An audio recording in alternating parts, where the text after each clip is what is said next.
Hi అండి, అందరికీ వందనాలండి.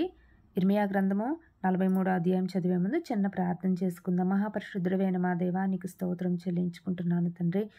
మీరు ఇచ్చిన సమయాన్ని బట్టి నీకు స్తోత్రం చెల్లించుకుంటూ, ప్రభువా, చదువుతున్న నన్ను వినిచిన వారందరినీ మీ కృపలో జ్ఞాపకం చేసుకోండి. ప్రభువా, తగిన సమయంలో ప్రతిఫలం దయచేయమని యేసునామములో అడుగుచున్నాను తండ్రి, ఆమేన్. 43వ అధ్యాయం అండి. కుడివైపు ఉంది 665 పేజీ అండి, 665 అండి. మొదటి వచనం చదువుకుందాము.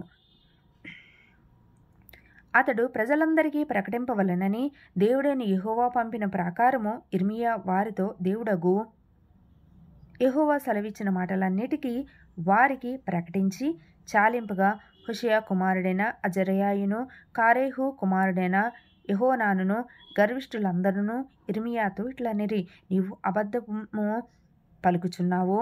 ఐగుప్తులో కాపురముండుటకు మీరు అక్కడికి వెళ్ళకూడదని ప్రకటించుటకి మన దేవుడని యెహోవా నిన్ను పంపలేదు. 3వ వచనం అండి.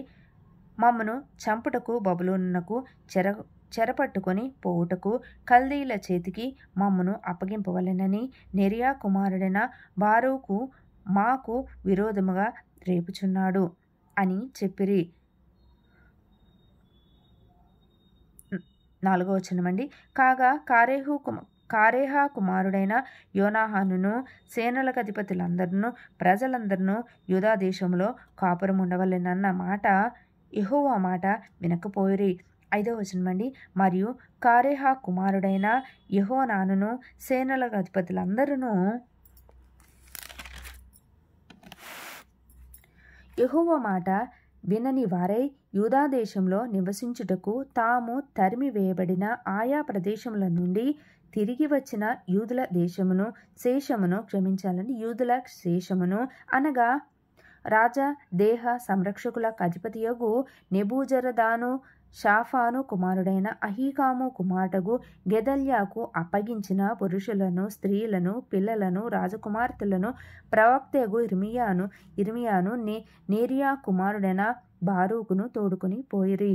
7వ వచనం అండి. ఐగుప్తు దేశంలో ప్రవేశించిరి. వారు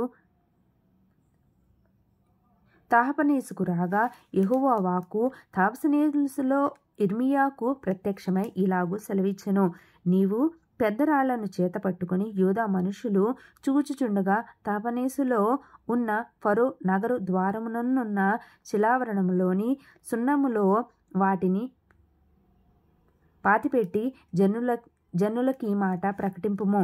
10వ వచనం అండి. ఇశ్రాయేలు దేవుడును సైన్యములకు అధిపతినగు యెహోవా ఇలా సెలవిచ్చినదేమనగా, ఇదిగో నా దాసుడగు బబులోను రాజైన నెబుకద్నెజరును నేను పిలువనంపించి తీసుకుని వచ్చి నేను పాతిపెట్టిన ఈ రాళ్ల మీద అతని సింహాసనము ఉంచెదను. అతడు రత్నకంబళిని వాటి మీదనే వేయించును. అతడు వచ్చి తెగులునకు చెరకు నిర్ణయమైన వారిని, చెరకు ఖడ్గమునకు నిర్ణయమైన వారిని ఖడ్గమునకును అప్పగించుచు ఐగుప్తీయులను హతము చేయును. 12వ వచనం అండి. ఐగుప్తు దేవతల గుళ్లలో నేను అగ్ని రాజబెట్టుచున్నాను. వాటిని నెబుకద్నెజరు కాల్చి వేయును.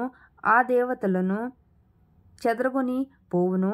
గొర్రెల కాపరి తన వస్త్రమును చుట్టుకొనున్నట్లు అతడు ఐగుప్తు దేశమును తనకు చుట్టుకొని నిరాటంకముగా అక్కడి నుండి సాగిపోవును.